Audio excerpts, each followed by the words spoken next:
আসসালামু আলাইকুম। সাদামাটা রান্নাঘরে আরেকটি নতুন ভিডিও দেখার জন্য আপনাদের সবাইকে আমন্ত্রণ জানাচ্ছি।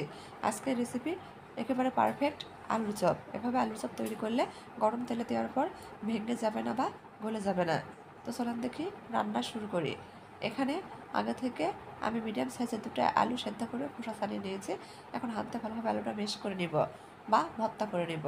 ভর্তা করা হয়ে গেছে, আমার বাটিটা ছোট হয়ে গেছে। এখন বড় বাটিতে আলু ভর্তা নিয়ে নিলাম। এখন এই ভর্তার মধ্যে আমি স্বাদ মতো লবণ, হাফ চামচ ধনিয়া গুঁড়া, হাফ চামচ জিরা গুঁড়া, 3টা কাঁচামরিচ কুচি আর মিডিয়াম সাইজের 2টা পেঁয়াজ কুচি দিয়ে দিব। 2 টেবিল চামচ ধনিয়া পাতা দিয়ে দিব। হাতে ভালোভাবে সমস্ত উপকরণ আলুর সাথে মেখে নিব। একেবারে ভর্তা তৈরি করে নিব। ভর্তা তৈরি করা হয়ে গেলে এখান থেকে অল্প একটু ভর্তা নিয়ে আমি হাত দিয়ে ভালোভাবে গোল করে নিচ্ছি। তারপর 2 হাতের তালু দিয়ে আমি চ্যাপটা তৈরি করলাম।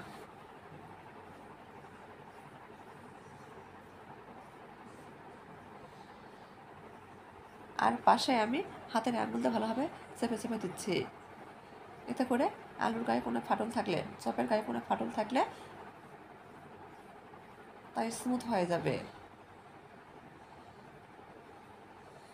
এটা বলে বোঝানোর কিছু নাই, আপনারা ভিডিওতে দেখতেই পাচ্ছেন আমি কিভাবে আলুর চপ তৈরি করছি।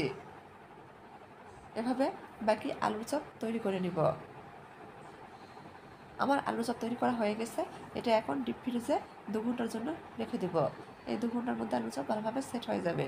এখানে একটা বাটিতে আমি 1 কাপ বেসন নিয়েছি, তাতে 3 টেবিল চামচ ময়দা দিয়ে দিলাম, হাফ চামচ এরকম বেকিং সোডা দিয়ে দিলাম, স্বাদ মতো লবণ দিয়ে দিলাম, 1 টেবিল চামচ গুঁড়া মরিচ, হাফ চামচ ধনিয়া, হাফ চামচ জিরার গুঁড়া আর হাফ চামচের কম আদা রসুন বাটা দিয়ে দিলাম।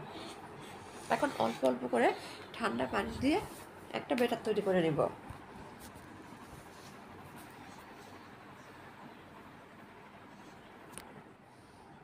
আর 5 মিনিট ধরে এই ব্যাটারটা ফেটে নিব। 5 মিনিট পর দেখেন ব্যাটারটা অনেকটা স্মুথ হয়ে গেছে। আমার ব্যাটার তৈরি। এখন 2 ঘন্টা পর ডিপ ফ্রিজ থেকে আমি আলুর চপ বের করে নিয়েছি। এই আলুর চপটা আমরা 5 মিনিট পর সরাসরি ব্যাটারে ডুবিয়ে ভেজে নিব। 5 মিনিট পর চুলার উপর কড়া বসে দিয়েছি, কড়াতে পর্যাপ্ত পরিমাণ তেল গরম দিয়ে দিয়েছি। তেল অবশ্যই ভালোভাবে গরম করে নিতে হবে। এখন একটা আলুর চপ ব্যাটার মধ্যে দিয়ে এপাশ ওপাশ ভালোভাবে ব্যাটার লাগিয়ে বা ডুবিয়ে সরাসরি গরম তেলের মধ্যে দিয়ে দিব। এভাবে আলুর চপ তৈরি করলে ভেঙে যাবে না বা গলে যাবে না। এর কারণ হচ্ছে আমরা আগে থেকে আলুর চপ তৈরি করে ডিপ ফ্রিজে 2 ঘন্টার জন্য রেখে দিয়েছিলাম। এই 2 ঘন্টার মধ্যে আলুর চপটা ভালোভাবে সেট হয়ে গেছে, যার কারণে গরম তেলে দেওয়ার পর আলুর চপটা আর ভেঙে যাচ্ছে না।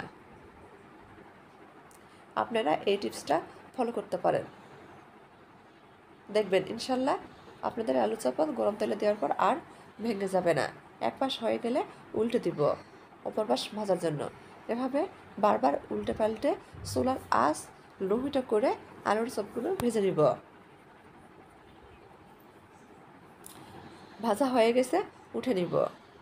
আমার আজকের রেসিপি যদি আপনাদের একটু ভালো লেগে থাকে দয়া করে একটা করে লাইক দিয়ে দিবেন আর আমার চ্যানেলটা সাবস্ক্রাইব করার অনুরোধ রইল।